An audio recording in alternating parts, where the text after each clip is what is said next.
Ouais, on est champion ici. Bonjour tout le monde. Ça va ou quoi l'équipe? Aïe, aïe, aïe, bien fêté? Bah ouais, après, tu sais, on était épuisés, même aujourd'hui, là, je me suis couché, je crois, on est rentré hier, je me suis couché à, je sais pas, je dirais 1h du mat, grand max, et j'ai hiberné, les gars, j'ai hiberné, et encore, je me suis levé tard, mais si j'avais pu, j'aurais dormi encore plus longtemps, parce que j'avais un rendez-vous important aujourd'hui, c'est pour ça que je suis allé à la G-Corp, et puis voilà.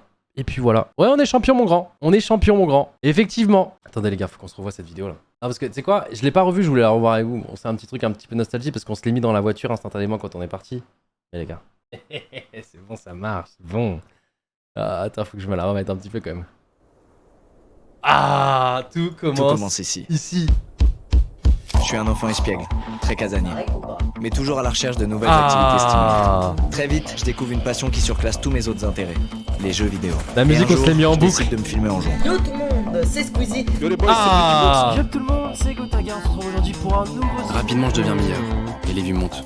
je pense plus qu'à ça, jour et nuit. J'ai l'impression d'être à ma place, d'avoir enfin trouvé ma voie. Mais à l'école, mes notes baissent, ce qui inquiète mon entourage. On m'explique que ce que je fais n'a aucun avenir professionnel. J'essaye de m'ouvrir au monde et aux métiers extérieurs, mais c'est pas fait pour moi. Alors je suis mon instinct. Je dois faire un choix. Et je fais celui du sacrifice. Ouais. Si je me rate, je vais leur donner raison. Regardez-moi Mais ces si beaux je gosses. réussis, je vais créer un nouveau métier, le nôtre. Pendant tout ce temps, je me croyais seul, mais en fait, des communs, il y en a des millions. On les appelle les gamers. On est des précurseurs, des bêta-testeurs. Certains se filment en jouant pour répondre les virus. Mais les meilleurs d'entre nous s'affrontent et créent leur Regardez propre ces ascensions, ça là-bas. L'e-sport. Le regard de mes proches change. Cette passion, c'est devenu un travail, et surtout un mode de vie. Ce ne sont plus mes performances personnelles qui comptent, mais celles de mon équipe, de ma famille. Ma communauté me pousse à devenir la meilleure version de moi-même. Quand je gagne, ils célèbrent. Quand je perds, je les déçois. Mais dans les deux cas, ils sont toujours là. Aujourd'hui, c'est à moi d'être derrière eux. Je veux trouver les grandes demain et les aider à conquérir le monde. Gentlemate. C'est comme ça qu'ils nous appelleront. Et en plus avec tous les ultras, franchement, Tout commence ici. Tout commence ici. on s'attendait pas à ce qu'il y ait autant de gens là-bas. Attends, à la fin comme.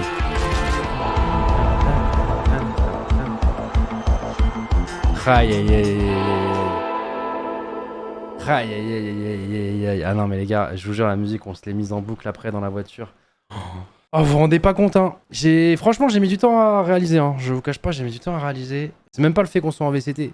J'ai eu du mal à réaliser qu'on a gagné Pearl. Bordel. On a gagné Pearl les gars. Aïe aïe aïe aïe. Non mais surtout là en plus j'ai vu les VOD là qu'on pop là sur la chaîne Gentlemate. J'ai regardé. J'ai pas regardé entièrement la rediff, j'ai regardé un peu la rediff sur la POV du capitaine de Fnatic, Bootster, qui l'a regardé, mais tu sais il était dans un délire un peu divertissement. Dommage d'un côté parce que je voulais voir un peu son avis, parce que lui ce qui est intéressant c'est quand il regarde un match, tu vois il a un petit logiciel où il peut écrire par dessus, donc du coup il encadre des choses sur la map, ce que les gens auraient dû faire, machin etc. C'est super intéressant. Là il était en mode The Voice, il chante et il chante super bien, et du coup avant de dormir, dès qu'on a gagné, je crois que je me suis couché à 8h du mat, je regardais un peu les Twitch, je regardais un peu les machins. J'étais super fatigué mais j'arrivais quand même pas à dormir, il y avait encore l'adrénaline qui était là. 180 000 pendant la finale, insane. Ouais, avec tous les streams confondus, il y avait 200 et quelques mille, et je crois que Elise parce qu'Elise elle adore les stats, elle m'a envoyé les stats, je crois que le pic sur mon live était à 196 000. Putain, mais je leur avais dit aussi de faire un 3-2 pour que les gens aient le temps de monter quoi. Putain les stats, bordel ils sont cons. Ah ouais ils gagnent 3-0. On aurait pu monter jusqu'à 300 000 viewers, ils gagnent 3-0, qu'est-ce qu'ils sont bêtes ceux-là aussi. Putain, je te jure. Non mais c'est clean, même ça envoie un bon message, tu vois, parce qu'en fait même de gagner 3-0 les gars, au moins il n'y a pas de côté, parce que tu vois moi à mon époque sur Call of Duty, quand tu gagnais une première fois, soit t'avais un BO de retard, soit tu vois, et des fois t'étais en mode bon on a perdu le match les gars, mais c'est à cause du format. Tu vois, on aura mis plus de maps qui nous ont mis de maps, mais on est quand même out. Genre il y avait je sais pas un match où tu pouvais gagner le premier match, je sais pas... Tu pouvais perdre le premier match 3-2, gagner ensuite l'autre BO 3-1 et reperdre 3-2. Au final, t'avais mis plus de maps qu'eux, mais bah t'as perdu. Enfin, c'était un peu bizarre. Là, au moins, même si tu fais le cumul, tu vois, genre en pool, en online, on a perdu 2-0 contre Apex, on gagne 3-0, donc 3-2. Asen, quand on les joue la demi-finale winner, on perd 2-0, on gagne 3-0, 3-2. Donc tu vois, même au cumul des maps, personne peut nous dire, tu vois ce que je veux dire? Au cumul des maps, on est good, personne peut nous dire qu'on l'a volé. Voicecom, alors les Voicecom c'est un peu spécial parce que les Voicecom les gars appartiennent à Riot. Donc eux les ont, je crois qu'ils vont nous les envoyer, je sais pas sous combien de temps, je sais pas ce qu'ils vont uploader, je crois que c'est en fait c'est un contenu qui leur appartient. Donc en fait les Voicecom, je sais pas si on peut les uploader nous, les gars je sais pas trop, je vous cache pas, mais en tout cas ce que je sais c'est que toutes les coms étaient enregistrées sur tous nos matchs qu'il y a eu en LAN là-bas. Et même en online au préalable. Quand on était en online, vous savez qu'ils étaient en bootcamp, etc. Il y avait des cams qu'on a mis partout exprès parce que l'arbitre voulait tout voir, machin, etc. Ce qui est normal, c'est un peu plus pro et tant mieux. Et on était obligé de record les voix et ensuite les envoyer à Riot. Enfin, je crois que c'était envoyé en direct. Donc dans tous les cas, il y a des voice-com qui sont perdus quelque part, que quelqu'un a, mais je ne pourrais pas vous dire si on aura le droit d'utiliser du contenu, si on va les recevoir, si on va les machins. Je sais pas trop. Voice-com de Pearl. Non mais en fait, ce qui me fait chier juste d'un point de vue professionnel, c'est que Pearl, il y a des mecs, il y a Fnatic là, il y a Bolster qui va voir notre map Pearl, il se dit mais comment ces mecs là ont pu passer?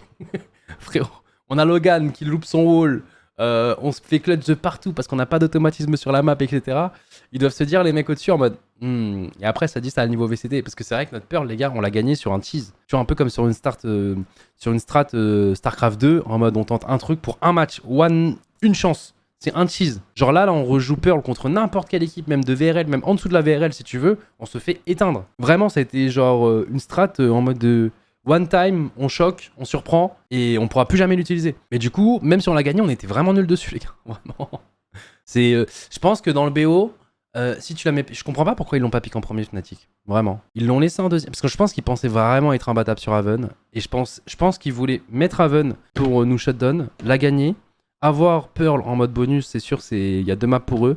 Et tu vois, casser un peu le momentum si jamais on gagnait la deuxième map. Mais du coup, vu qu'on a gagné Haven, bah, on est arrivé sur Pearl, boom 4-0 en mode waouh, ils savent la jouer, c'est trop bizarre. Et je pense que si on menait pas 2-0 au préalable, la Pearl il aurait joué différemment. Là il faisait quelques erreurs. Et c'est pas souvent que Apex fait des erreurs.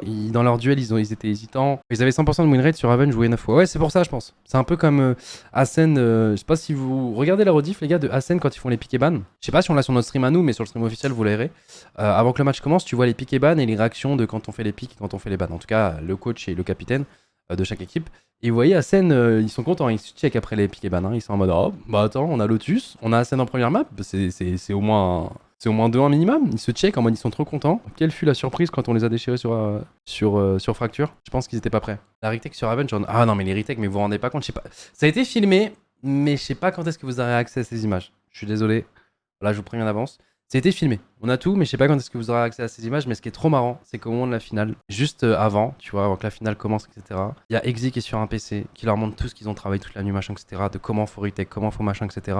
Et ils l'ont fait en game, ils l'ont one shot. Ils ont trop réussi, quelque chose qu'ils ne savaient pas faire, entre guillemets, bien entendu.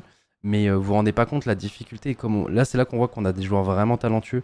Parce que c'est des strats, c'est des façons de faire, c'est des façons de jouer, c'est des trucs à retenir. Et en plus, il y en avait plein sur plein de maps qu'ils ont appris la veille, quelques minutes, quelques heures avant de commencer le match. Et qu'ils ont fait à la perfection sur le moment. Parce qu'après, ils ont pas pu aller scrim ou quoi tester. Hein. T'as pas peur pour le mercato?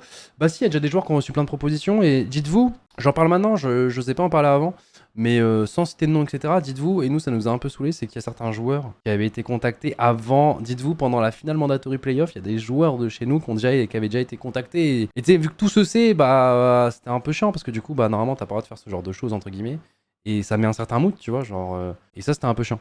Et sinon, bah là forcément, là les gars, pendant toute la période d'ascension, il y a les agents de joueurs qui ont été contactés, machin, etc. C'est normal, ça fait partie du jeu, et puis après, bah ce sera une... De toute façon, là les gars, c'est un... En fait, le fait qu'on ait gagné, qu'on soit qualifié au VCT, déjà, ça change beaucoup de choses. Parce que du coup, de 1, t'es des Driotes. Je sais pas ce que j'ai le droit de leak ou pas, donc je vais pas dire les stomps, machin, etc. Mais déjà, voilà, c'est une upgrade de dingue. Et puis, bah le rêve de base des joueurs, c'est de jouer en VCT, tu vois. Je pense, nous, on a fait de notre mieux pour les encadrer au mieux. Je pense qu'on les a respectés au maximum. Je pense qu'ils sont heureux, tu vois, d'être avec nous. Donc peut-être que je me trompe, peut-être que demain, s'ils ont des propositions, ils seront en mode enfin, je me barre de cette structure de merde. J'en sais rien, peut-être. En tout cas, je pense qu'on a fait le maximum de notre côté, les gars, avec les moyens qu'on avait. Et puis non, j'ai pas spécialement peur. Après, si ça doit arriver, les gars. En fait, l'avantage qu'on a, c'est qu'on vient de l'e-sport de base et des changements de joueurs, des changements de structure, des changements de tout ça, on connaît, tu vois. On connaît et en fait ce qui nous fait chier c'est que je pense ça a été vraiment avec du coup le roster Fortnite nos premiers, tu vois, ça a été les premiers. Et en fait les premiers je pense que t'as une relation quand même un peu spéciale avec et on n'a pas mis de barrière dans le sens où on n'était pas en mode ah non faut pas trop se rapprocher d'eux parce qu'à tout moment ça peut changer machin etc. Non on y allait vraiment au maximum côté humain au max et du coup ouais si on doit séparer un joueur d'un joueur ça nous ferait très très mal. Mais c'est comme ça, c'est parti du jeu les gars. Mais ouais on a un peu de temps pour trouver et voir ce qu'on peut faire tu vois. Je sais pas comment on fait, peut-être que c'est un truc qu'on loue parce que forcément nous on est une petite structure donc c'est pas en mode tu vois on n'a pas de... Par exemple un Vitality ils doivent forcément acheter quelque chose parce qu'ils sont sur Valorant mais ils sont aussi sur League of Legends, ils sont sur d'autres jeux où ils ont besoin d'être à Berlin. Nous actuellement bah y a que Valorant donc je sais pas si c'est un truc qu'on loue, si c'est... On verra les gars, on verra hein. façon, on est obligé de trouver des choses. C'est dans les règles, dans les lois de Riot. Tu dois être à Berlin dans tous les cas une fois que t'es en VCT. Donc, mais on a le temps. Cassé à l'Ouest cette année. Ouais, je sais. J'ai pas osé le dire parce que j'ai pas envie de leak. Je voulais pas vous dire, par exemple, est-ce qu'on ferait pas comme Cassé qui ont loué leur... Je sais pas ce qui... Moi les gars, en fait j'ai plein d'informations mais je sais pas ce qui est officiel et ce qui est pas. Donc je préfère rien dire. Mais si tu me dis que c'est officiel, ok, c'est bon, je peux le dire. Apparemment, tu aurais dit que M8 était top 4 VCT. Non, j'ai jamais dit ça. Non, mais par contre, moi, ce qui me saoule, c'est que... Alors là, c'est un peu compliqué parce que du coup, maintenant, je parle de mon équipe. Parce que de base, en fait, je parlais de Apex, qui pour moi avait actuellement... Enfin, quand je dis pour moi, en fait, c'est comme le truc avec casser les locaux. Il y a plein de choses que je sais, les gars. Mais je dis que c'est moi qui le dis pour être sûr de rien leak et pas mettre d'autres personnes en porte-à-faux. Mais si vous voulez que j'aille plus loin, il y a des joueurs de VCT dont je sais, avec qui je parle, ou même qui ont dit à un tel que du coup je sais aussi, qui mettent Apex actuellement, donc avant qu'ils perdent contre nous, top 4 VCT, top 4-5. Et c'est pas parce qu'on les a battus qu'ils sont moins forts pour autant. Actuellement, Apex, on fait 10 fois le match. Là, en fait, on était en mode gagnant, tu vois. On les a jamais battus en scrim, c'est pas pour rien. Je pense que dans la globalité, actuellement, Apex est le plus en place. Mais là, aujourd'hui, à la finale, les gars, c'était 5 hommes contre 5 hommes. Et nous, nos soldats, les gars, ils avaient plus faim. Hein. Et potentiellement, sur le papier, Apex est peut-être meilleur que nous, tu vois. En fait, ça me fait chier de dire ça, on les a battus 3Z, les gars. Ce mec, tu peux rester que 2 ans en VCT. Sur le papier, ouais. Mais en fait, cette règle, les gars, faut un peu... Enfin, c'est pas qu'il faut l'oublier, mais cette règle, en gros, dites-vous que c'est plus en mode, comme ça, Riot garde le contrôle. Ils savent même pas ce qui va se passer. Actuellement, là, ils sont en train de découvrir un peu leur modèle, ils sont en train de voir ce qui marche pas. Ça se trouve, effectivement, dans 2 ans, on sera kick. Ça se trouve, on sera pas kick, justement, on sera bien inséré dans le format. T'en sais rien. Là, en fait, dites-vous que c'est vraiment les prémices de l'e-sport sur Valorant. Donc, en fait, il y a tout qui est en mode en construction, tu vois. Mais oui, actuellement, sur le papier, normalement, on reste 2 ans. Donc, on verra. Hein.